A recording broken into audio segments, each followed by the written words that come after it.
Welcome to another exciting Harry Conn lecture, number 3 in our series. Today, Harry uses Gordon Olson's booklet, The Moral Government of God, to discuss various topics, including the incipiency of the will. This lecture was given in England in 1972. My friends, I'd like to review a little bit before we go any further here in the Moral Government of God. How many of you have started to read this book? Would you please raise your hand? Well, the rest of you haven't, and I'll tell you, it's impossible to understand a book you never read. It reminds me of some of these fellows I meet on campuses. They say, "Conn, you believe the Bible?" I say, "Yes, I believe the Bible." I say, "Do you?" They say, "No." I say, "Have you read it?" They say, "No." I say, "For goodness sakes, what kind of a scholar are you? You say you don't believe a book you never read." And that's about as much sense as the liberals make. They don't believe things they never read. Now, dear friends, I had a Lutheran preacher friend, considered one of the top 5 greatest preachers in the United States. He took a train ride from El Paso, Texas, to Portland, Oregon. He read that book through 10 times on that train ride. He got off of that train a new preacher.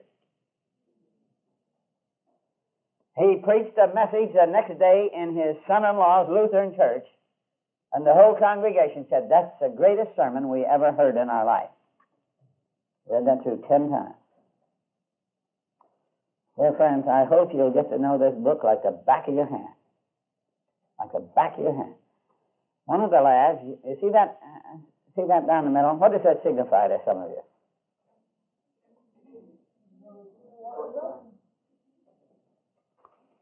Well, in the States, when you go up over a hill, a 2-lane highway,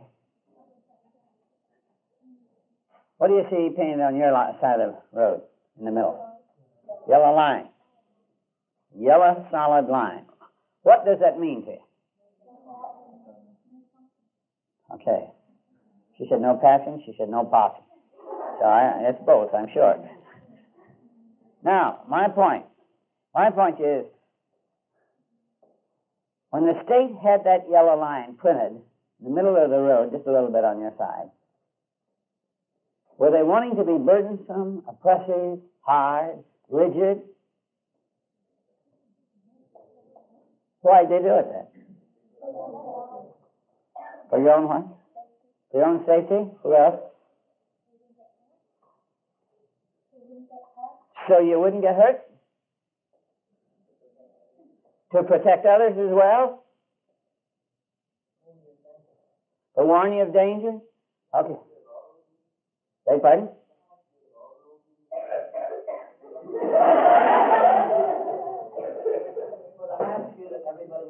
That's right.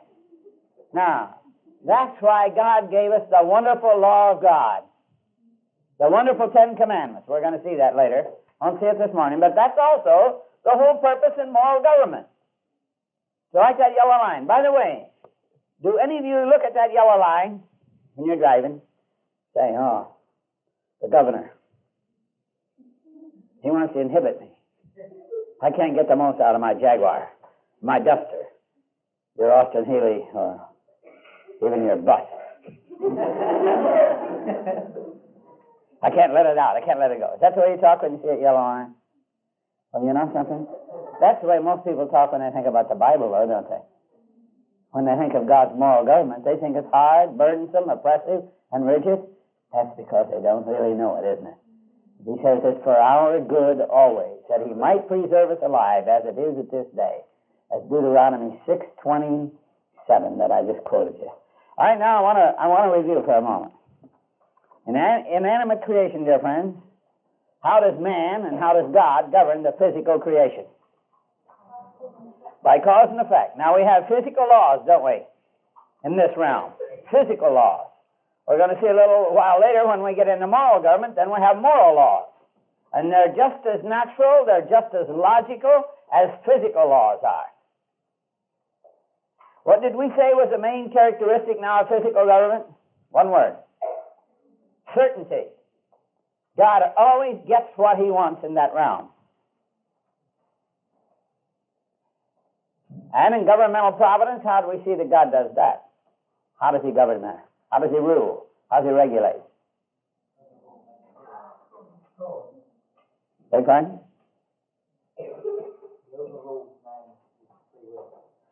Yes, but that's true. But you're not saying it here. What I'm trying to get out of you. That's correct, brother. That's right. It's cause and effect. Yeah, again, it's cause and effect again. God produces a causation in the man. He gets him to do what he wants him to do, doesn't he? So it's cause and effect. Now, didn't we say then that when God causes a man to do something, he gets no reward, nor does he get any penalty? Is that right? Why?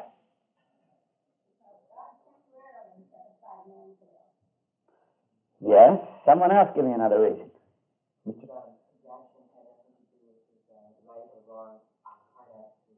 That's the main reason. That's the main reason. He wasn't free, was he? Was he accountable? No. So he's not responsible either. Okay, now we're going to talk about how he governs you and me.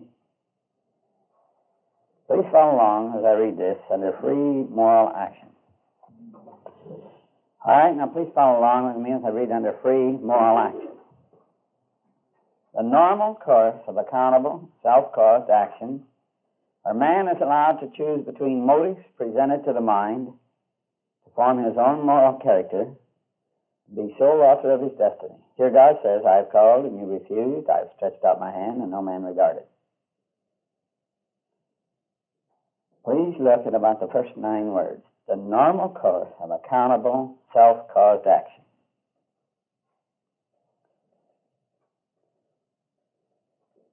Genesis 1:26, the Bible says, God said, let us make man in our image and likeness. Well, let's just see what it is here that God is going to govern. God is going to rule. He's going to regulate. Let us make man in our image. Now, friends, you're going to find that's a twofold image. First, it is an image of endowment. I'd like to put those on the board, and the first one up here will be intellect.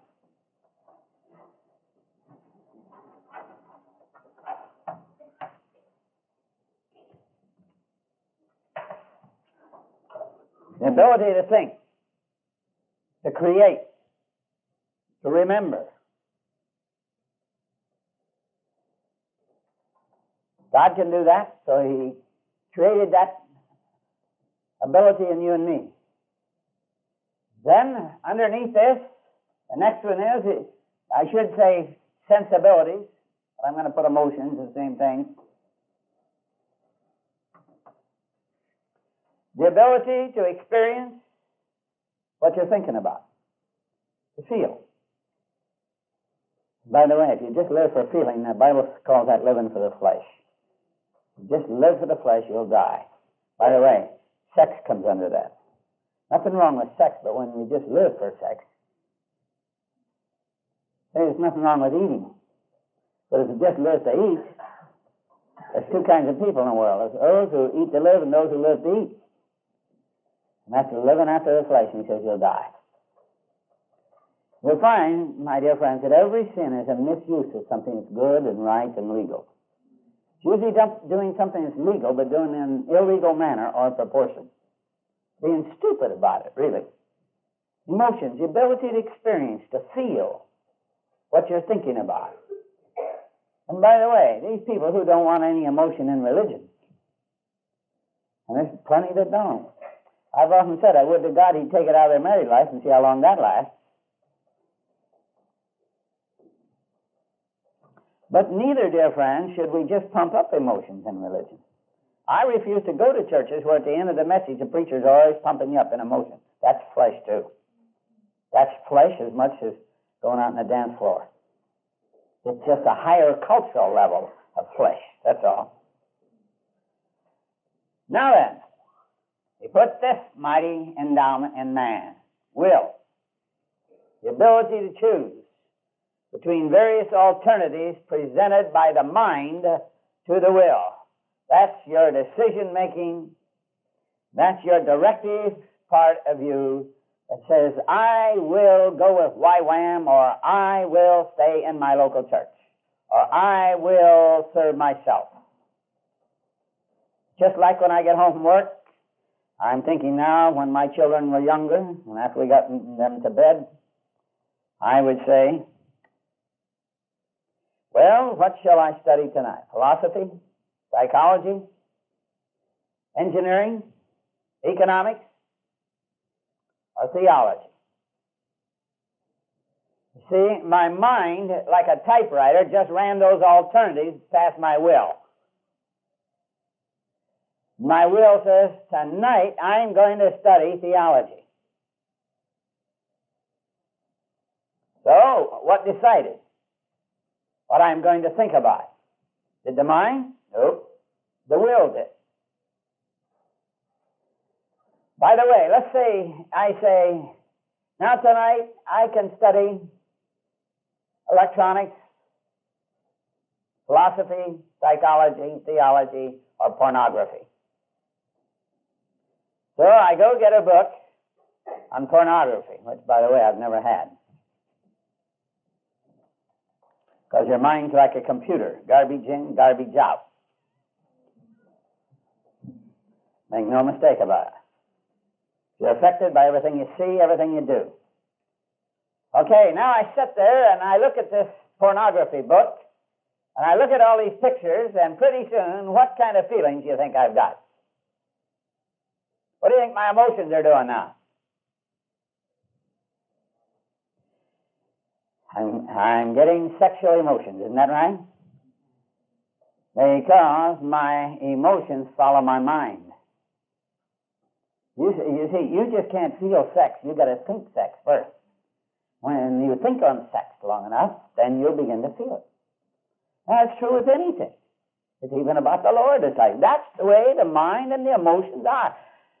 And you show me people that are all unstrung and unhung and emotions, and I'll show you the mind's not thinking right. And I'll show you the will isn't directed to do the will of God. Get it? You're going to find a very high percentage of the emotional problems and the mental problems of our day are spiritual problems. Are way down deep.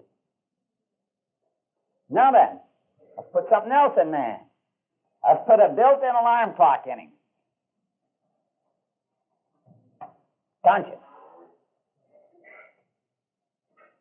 By the way, let me describe this word to you. Science, what does that mean? It means knowledge. Conn, oh, this is a killer. I don't even like to explain this one, Len. It means self. So what does conscience really mean? Self-knowledge. Not the other guy, yourself. Self-knowledge, that's what conscience means. It's a built-in alarm clock. It commends you when you do what is right. Now, it's meant to be a good endowment.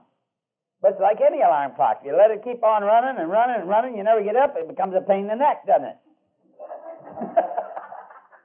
Otherwise, if you violate it, you like throw it out the window, wouldn't you? But how about if you get up and do what you're supposed to do? It's a blessing, isn't it? Well, that's what this can be. It's meant to commend you all your life when you do what is good, right, and reasonable. It's a wonderful endowment, but when being violated and outraged, it's like having a bell ringing in your ear. You know that one that goes around here, that little ding-a-ling you got around here, you know. How'd you like to have that thing ringing in your head all day? A lot of people like that today. A lot of people. They've outraged and violated their conscience, and boy, that old thing is going off in their head, and they wish they could get out of there. There's only one place they can ever get that ring and ding and stop, and that's at the cross of Jesus Christ. Don't go to a psychiatrist with it. He's got bigger guilt than you have. Only one place in all the world, dear friend, where a man can really get his guilt resolved, that's at the cross. And I've never seen a psychiatrist yet, including our Christian psychiatrists in the States, that had the slightest idea of the meaning of the atonement and the cross and how to get guilt resolved. All they can do is explain it away, but you still got it. But you still got it. So, but wait a minute, we got another one coming. Ability to perceive various relationships. This reminds me of that sign, plan ahead.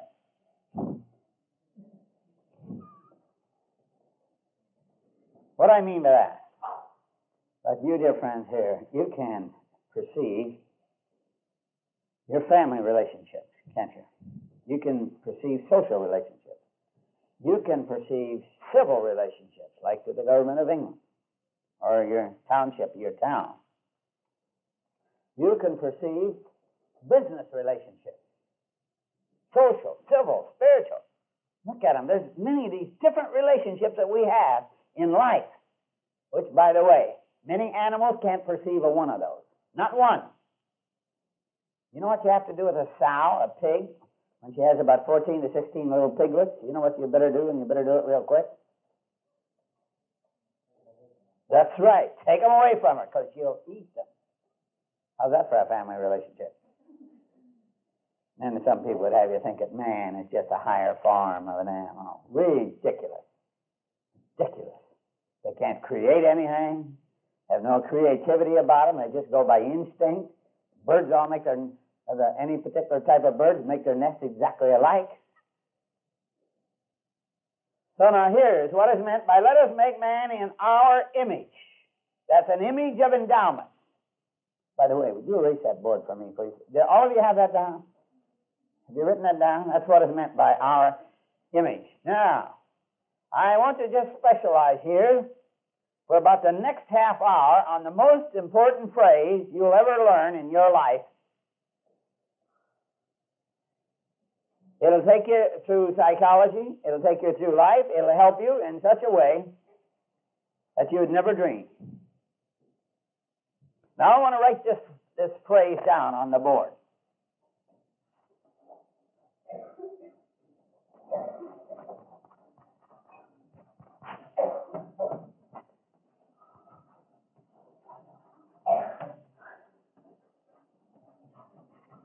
Can you read my writing?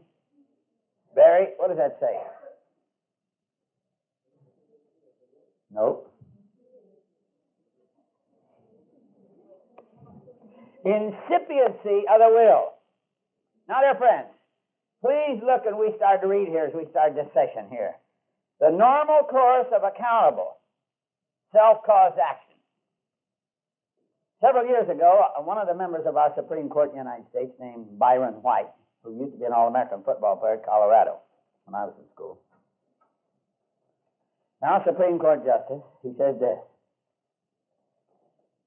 And by the way, this is a Rhodes Scholar. When a man kills his wife and 4 children, don't blame him for what he's done. Look into what caused it. That's the most stupid statement that a man could ever make. You know why? Well, Byron Whither White doesn't know a nickel's worth of theology. He would laugh at theology. I want you to get that phrase right there. In the last century, you were not considered educated if you didn't understand that phrase in the United States or England. Now, here's what that means. Incipient means the beginning of, or the origination of. Here's what it means. You ought to write it down. That man has this mysterious ability to originate his own actions apart from any outside influence. That man makes moral choices and nothing makes him do it. Get that? Nothing causes him to do it. Well, there are over 2,000 verses in the Bible that indicate man has a free will. I admit you can throw that freedom away. Let me explain to you how man can throw parts of that freedom away. Here's a man I have said many times in business. When we're going to hire a man, we're going to pay him a lot of money, and he's going to have a lot of our assets under his control. We like to know a lot about him.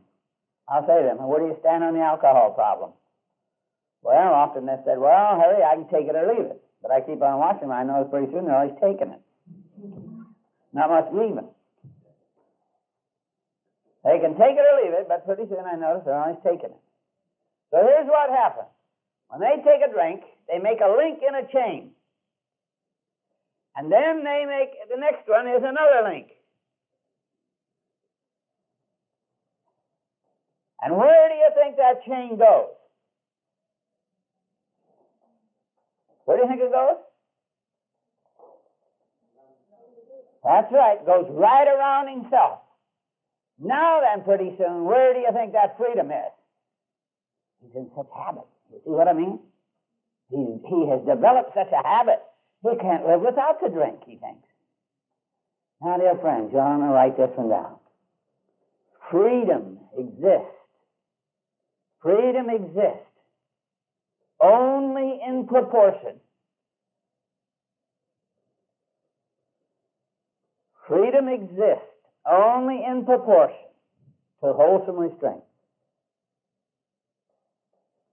Freedom exists only in proportion to wholesome restraint. Freedom without wholesome restraint leads to license. Freedom without wholesome restraint leads to license.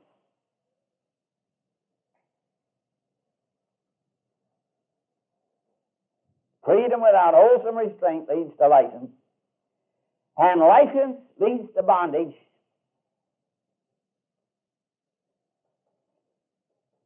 And license leads to bondage.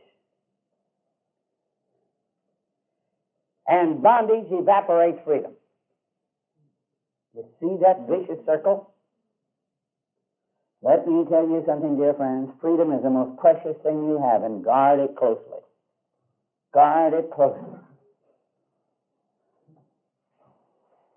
As freedom exists only in proportion to wholesome restraint. Freedom without wholesome restraint leads to license, and license leads to bondage, and bondage evaporates freedom. Now, how about all these people in the United States and England? In the United States, we probably got 30 million alcoholics that are like this. Hiding the whiskey in the chandeliers behind the piano, they spend half their time, their creative powers, figuring out where to hide it. Well, most of them could be very rich if they'd use that in the right way. Or how to steal money, so they can buy whiskey. There was great creative powers used in the wrong way. Now, the incipiency of the will. This is man's ability to originate his own actions apart from any outside influence. This is the greatest mystery of man's creation. You remember when Jesus did these mighty miracles before the Pharisees, and they came to him and they said, well, we know who our father is. They were accusing him of being a bastard. He didn't take that one laying down. He said, yeah, you are your father, the devil. That's what he said. But we find that Jesus marveled at the unbelief of the Pharisees. He marveled at the unbelief of the Pharisees. Now, why do you think he marveled? I think he even scratched his head. You know what they were doing? They were just living out the mystery of their endowments. That here's what it is. In the incipiency of the will, you can say no to a good influence. You can say no to a bad influence. You can say yes to a good influence. Or you can say no to it. And it's not up to anyone but yourself. You and your decision-making process. Because that which is free cannot be caused. And that's the one you ought to write down now. That which is free cannot be caused. Let me tell you, that which is free is responsible. And you better guard that because you're responsible for that freedom. Like, for instance, in teaching ethics, this question often comes up. Well, here's a man. He goes out and he gets drunk. And now while driving home, he can't control his car and he runs over to the other side of the road and hits the car head on and he kills someone in there. Is he responsible for that? You bet your life he's responsible for that, just as much he'd never taken a drink. He is responsible for the antecedent choice of having thrown away the control of his faculties. It's about time we get to teaching these little runny-nosed kids that are hanging around these bars that. I mean, these runny-nosed kids that are 50 years old. They're responsible for the antecedent choice of having thrown away the control of their faculties. And it lessens it not one bit that they were under control of liquor when they killed somebody. They still did it. And they're still dead. Now, when Jesus marveled at the unbelief of the Pharisees, I want you to notice very closely, he didn't even try to diagnose it or analyze it. You know why? There just isn't any diagnosis or analysis. That'll make any sense. Why would anyone in their right mind ever say no to the sinless Son of God who loved them and gave himself for them and only did that which is good and right and proper for them and for the whole world all of his life? Can there be any logical reason behind it? No. It's merely man living out the mystery of his endowment. You get that? Now, in my home church, which I go to every once in a while, I think I've been there maybe 2 or 3 Sundays since last May. I'm there one Wednesday night on prayer meeting, and I try to get to prayer meeting. A dear brother in our church who was Sunday school superintendent for 8 years, this dear brother, he asked this question. He raised his hand during the Bible study part of prayer meeting. He said, why is it you can raise your kids in the church, you can love them, you can give them the advantages of life, you can live sacrificially for them, and then when they get over 21 years of age, then they just go out and throw it all away. Throw it all away, act like they'd never had any of that kind of raising. He said, where have we failed? Well, the pastor looked at me, so as if to say, you take this one, Harry. So I raised my hand. He said, Harry?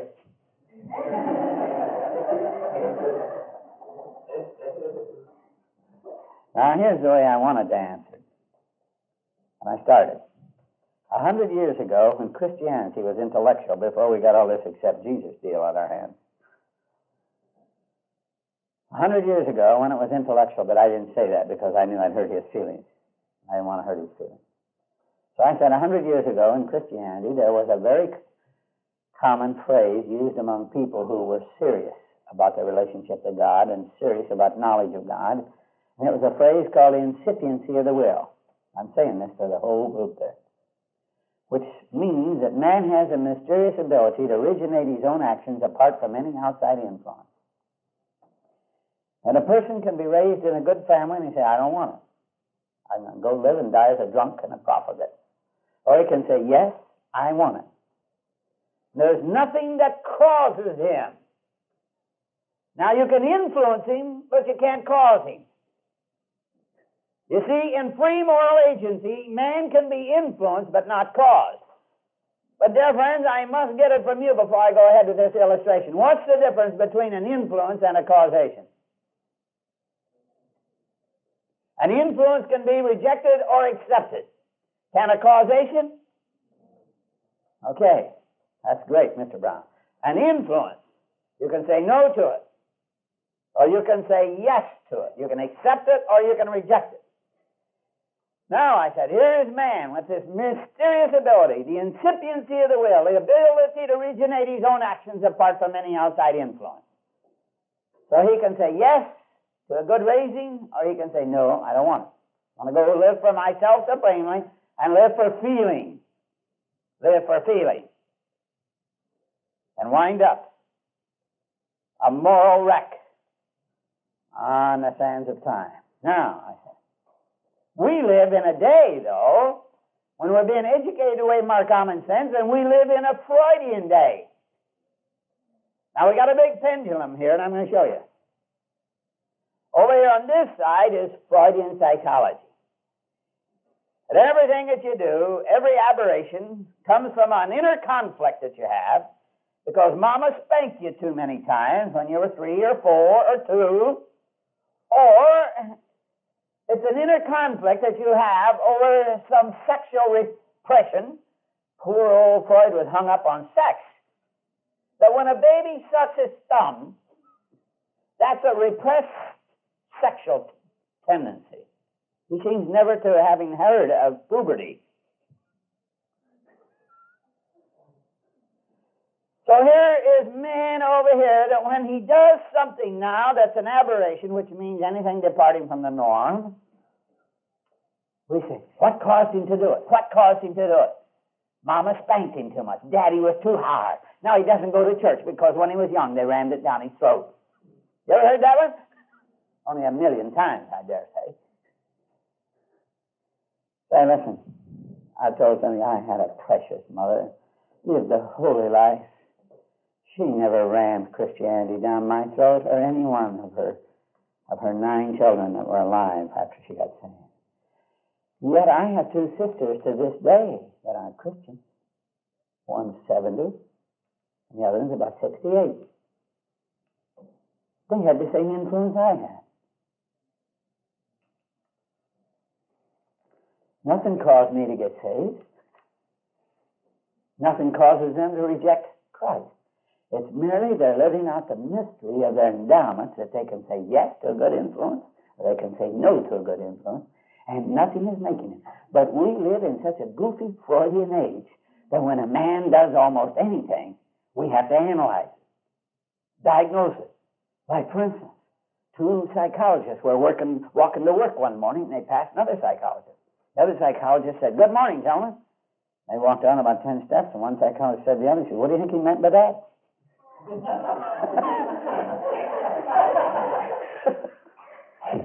You see, we just have to analyze everything that man does, when most of the time there is no analysis of it. Do you see it?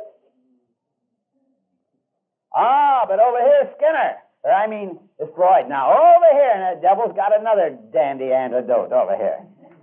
Boy, we got more rat holes for him to run into. We got Freud, we got Skinner, and we got poor old Adam. And then we got the lawyers coming along on top of it. And then the sociologists. Oh, they're taking sides with the devil against man, too. I'm going to show you this in just a moment. So Skinner over here says, you can't make a choice. You're conditioned to everything that you choose to do, that your environment causes you to make these choices. You have no free will. Did you know that? You're not going to be able to go home after all. You can't choose to go home. Yet here's B.S. Skinner, by the way, a professor at Harvard, and I've got a very close friend, graduate of Harvard. He said to me one day, he said, "Hey, you know what we call Skinner? What's our name for him at Harvard?" I said, "No, Tom, tell me." He says, "Flaky." Yeah, flaky, that means flaky. Here's Skinner, he says, "You give me a person, and I'll raise him the way I want him, and I'll get myself a perfect specimen." So he took his own daughter. He raised her in a glass cage, kept all the wrong kind of people away from her. And you know what she's doing today? She's going up and down your roads over here in Great Britain on a motorcycle selling dope. She's a real far-out hippie. So did it work for her? So here it is, over here on this side, is man's environment causing him to do it, and over here is Skinner with his inner conflicts, that mama spanked you too many times, or this or that, or the kids watch TV too many times, or all this or that, or you made them go to church and you rammed it down their throats, you've heard all that ridiculous. So over here on this side is Freudian, over here is Skinner, and down here we got poor old Adam. But you're not a sinner because you sin, but you sin because you're a sinner. Never heard that one, huh? Oh, no, none of those 3 are right. What makes a man a horse thief? Why do you call him a horse thief? Isn't that a tough question? Why do you call a man a wife beater? Beats his wife. Why do you call a man a dope addict? Because he takes dope. Why do you think you ought to call a man a sinner? Yeah, you bet your life, because he sins. That's what the Bible would teach you. That's what the Bible would teach you. He's a sinner because he sins. And nobody makes him sin. We'll spend one whole session on that if you want to, while I'm here. Now then, my daughter, incipiency of the will, man's ability to originate his own actions apart from any outside influence. And I finished it off in our prayer meeting by saying, my dear brother, like I said, his daughter shacked up with the truck driver. 2 sons on dope. Now, I said, my dear brother, you haven't failed anywhere. It's merely your children living out the mystery of their endowments. They could have said yes to it. They could have said no to it. My children aren't on dope. I just wrote my precious daughter, Faithy, a letter just yesterday morning before I came down here. And I thanked her for being such a wonderful daughter and for the great joy she's brought to her mother and her dad and to her God by her sweet, happy, submissive obedience to Jesus Christ. Now, I didn't make her do that, did I? By the way, God didn't make her either, did he? Would it bring joy to God's heart if he made her? No. And by the way, she went to the same high league group in our church, the same snow camps, the same things that this fellow's daughter and his 2 sons. She went to the same, she heard the same preaching, the same teaching, except at home. I didn't think about that. And I said, my dear brother, you haven't failed anywhere. It's merely your children living out the mystery of their endowment. But look at the millions of people in Great Britain, the parents, and the United States today, that their kids have gone into as much sin as they possibly could, and they're sitting around with terrible guilt complexes saying, where did we fail? Where did we fail? Is that right? Where did we fail? Now, I'm going to tell you, the men that really know psychology will call that a guilt of scrupulosity. You know what that is? A guilt of scrupulosity is a guilt you shouldn't even have at all. And a good percentage of the guilt in this world that people are going around with, they shouldn't even have at all if they really understood the Bible. But let me tell you something, dear friends, and I'm going to get it home very deeply before this day is over.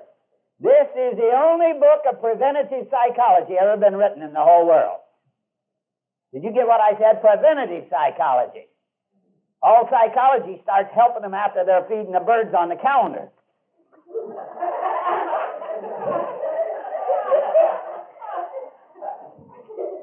But bless God, we'll get them saved in a sweet, happy submission to Jesus and obeying the Lord and loving their fellow man, and they're not going to have those aberrations, those things departing from the norm in the first place. You see that?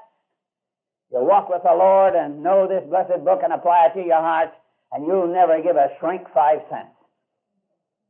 Because, brother, they got bigger problems than you have. I moved several years ago in our town. 3 doors away from me was a house as long, almost from here to that man you see I'm walking out there. It even had a big swimming pool inside. You should have seen it. A shrink lived there. On one cold February Saturday, after I'd gotten back from Switzerland, I think it was, I'm not sure now. I needed some fresh air, and I have to get out and walk. I spend a lot of time in lecture rooms. So I put on my overcoat, and I put on a sweater. I think I must have put on about half the clothes I own. And I start to walk around the block, and our block is really a long, disjointed block. So I go by the shrink's house. And there, cold, man, it was so cold. And here's his 16-year-old daughter in her bathing suit shoveling the snow out of their driveway. Did you get what I just said? Not long after that, her mother threw her through the front door, and she neglected to open it. And her mother goes into Chicago 3 times a week to see a shrink, and yet she's married to one. Let me tell you something, dear friends. Psychology is commonly taught in the United States, and psychiatry isn't worth you going and giving that guy 5 wooden nickels for. They say you got more problems than you have. But if you want to get straightened out mentally, if you ever have trouble, you get in this blessed book. or get together with some real man of God. Because let me show you, psychiatry comes from two Greek words. Psyche, that's a Greek word for soul. Iatria means the healing of the soul. Over in Finland, they don't call them psychiatrists or psychologists. They call them doctors of the soul. And the soul is the immaterial part of you and me. Who ought to be the best psychologist? Yes, but how about the man of God, the soul winner, the Christian? They ought to be.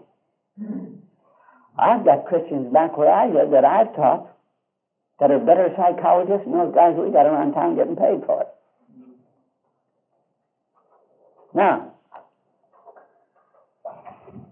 my daughter, Faith, she wants to be a missionary. So she's going to a Baptist college. And I told her just to get a degree.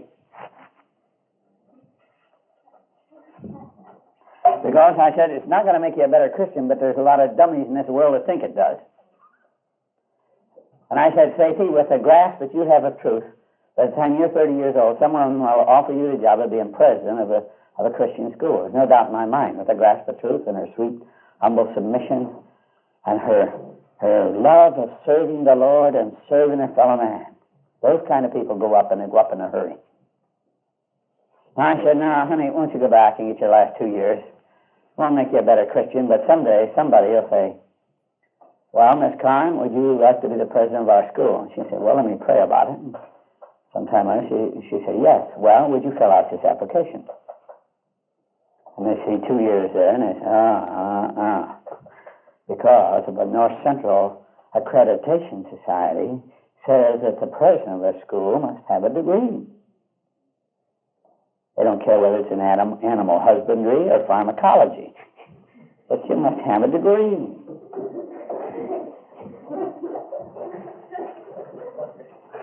So she says, okay, Daddy, I'll do what you tell me. So she decided to get. I know you're taking their Bible courses there. They're a bunch of whacks in there. Oh, it's terrible. You should know the stuff that they teach in the name of Bible. So she decided to get a degree in sociology because she could serve people. She thought about nursing, and she worked in nursing homes up there, and she didn't need to work.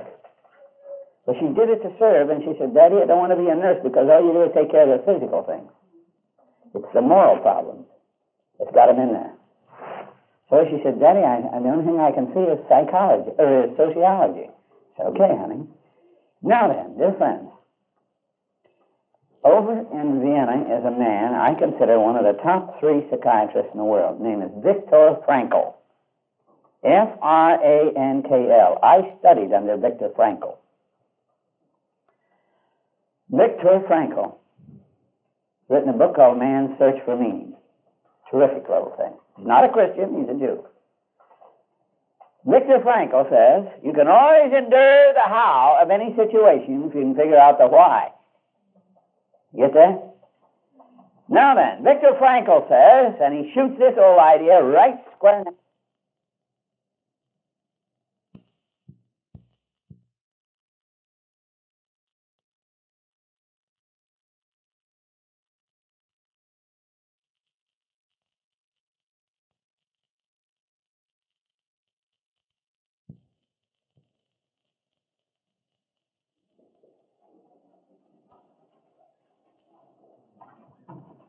and his training.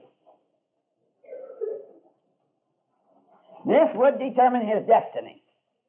By the way, that's good communism, too. Because the state, the environment, is going to determine your destiny. And Mr. Frankl says that's not correct. That's incomplete. So he put another facet to this. Watch this one. He says, man is a product of his heredity, his environment, his training, and the choices he makes in this life. Aha, now you got a psychology with a nickel's worth of sense to it. Not much more, but a nickel's worth anyway. How do you see? He gets the will in there.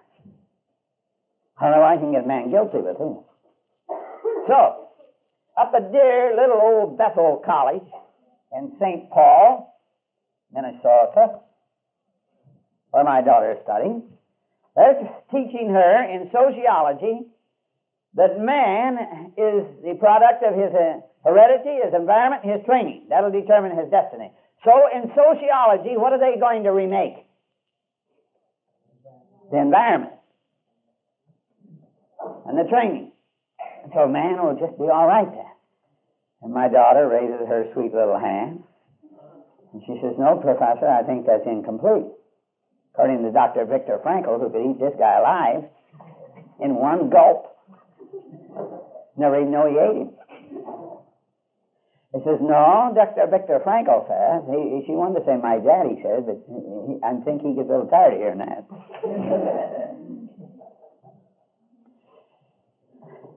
She says, "Mr. Frankl, Dr. Frankl says," and they've all heard of Frankl, says, "You're a product of your environment, your heredity, your training, and the choices you make in this life." And you know what they've said to my daughter? "If you won't take that, choices out there, we're not going to let you get a degree in sociology."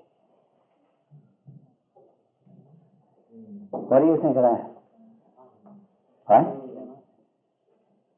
And you know something? She won't take it out, Brother Quinn. She won't take it out. She says, I know better than that. I've seen it.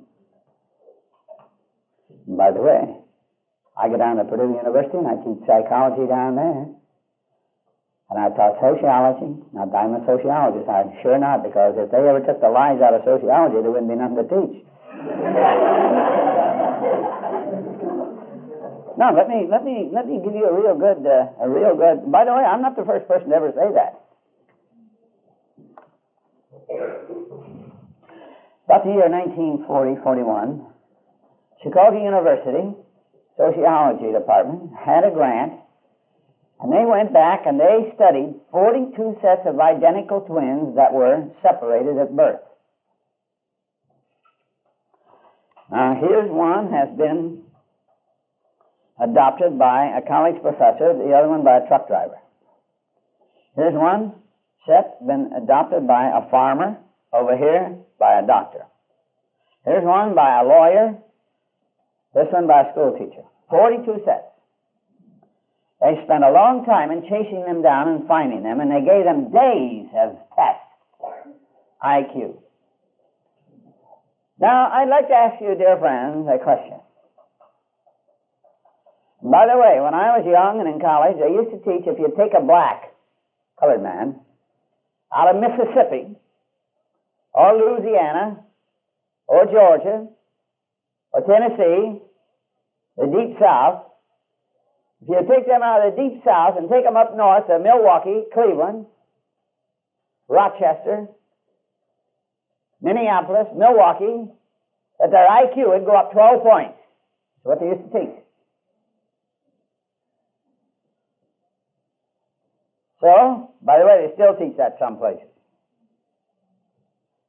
So, in this test of 42 identical twins that they found separated at birth, and then when they were adult, they gave them IQ tests. How much do you think their IQs wavered between them?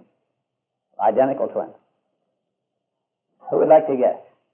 My friend from Guilford. Sally, what would you say? Mr. Quinn? The question is, how much did their IQs vary because of being raised in different environments? But they're identical twins. Debbie, would you like to guess?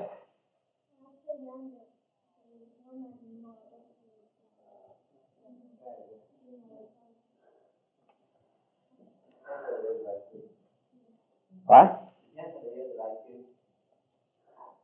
Eileen? Well, here's what it was. Their IQs didn't vary 3 points. So the environment didn't have a thing to do with it. Now, that was very embarrassing to the sociologists. They'd laugh at it, slough it off, and they'd say, that's not a big enough sample, so don't pay attention to it. Because it shoots the whole theory. All right, now, just less than 3 years ago, we have a surgeon in our church. His name's Dr. Norbeck. He's a good friend of mine. He has a brother who's a far left liberal, and a sociologist. And he worked on a grant where they went back, and they finished this about 3 years ago, where they chased down 500 sets of twins. Imagine the money this thing cost. 500 sets of blacks that were separated at birth. He gave them, after they found them, days of test. Now, how much do you think their IQs varied? Here's one adopted by a truck driver. Here's one over here by a carpenter. One over here by an electrician. Over here by a machinist. Over here by a doctor. Over here by a stevedore. An average of 500 sets of identical twins separated at birth. How much do you think their environment, or how much their IQs would change? Or varied? Now who wants to guess? Beg pardon?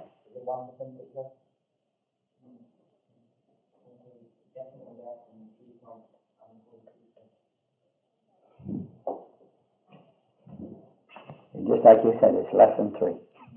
The same as it was on 42. Now, what do you think that does to sociology?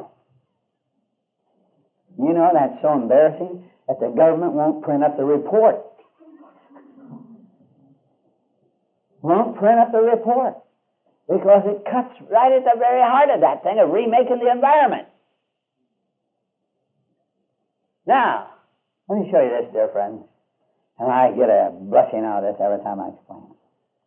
I often say, I don't care what the deficiencies were in your lineage, whether your daddy was a Duke of Kent or the Duke of Paducah.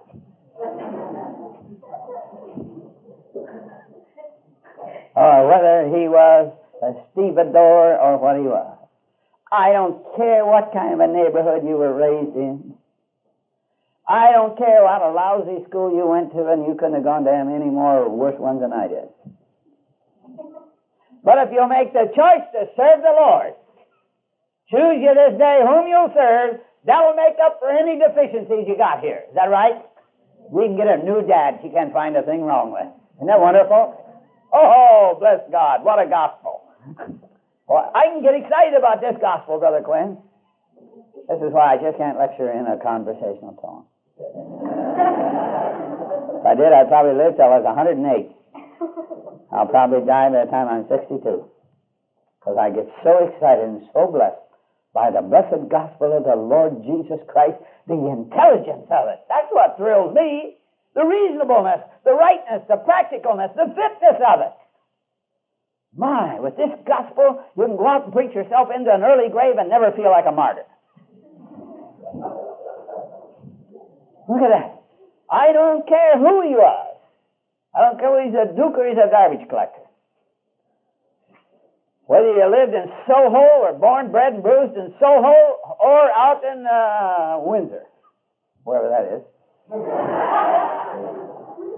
Whether you went to dear old Harvard or you went to Cambridge or you went to Slippery Rock Normal back in the States. And bless God, if you'll choose to serve my Lord and my God and my Savior, you'll get yourself a new daddy. You can walk in a new environment with Him, is that right? And the Holy Ghost of God will give you training like there isn't a university in the world can give you. And bless God, that one right there does it. Choose you this day whom you'll serve. You're going to serve yourself, you're going to serve the living God. That's moral government, dear friend. That's moral government. Now, do you see why my daughter won't bend on that? That's one thing she's rigid on. Do you blame her? Oh, no. No, this is a good little bit of why I say the most intellectual people in the world are God's people. Boy, oh boy, the first time I heard Gordon Olson, I said, praise God, the devil doesn't have all the brains. He doesn't have all the brains. And I can tell you some other dear saints of God around the world that intellectually they could hold their own with poor old Bertrand Russell any day in the week. Or any of the others that you want to mention that claim to be intellectuals. Now, this is the endowment we were talking about, as such as intellect, will, emotion, sensibilities, ability to perceive various relationships and concepts. Now, we are going to begin to get in to look in, how does God govern us? Now then, turn in your Bible to John 1:26. Would you please erase that? To Genesis 1:26.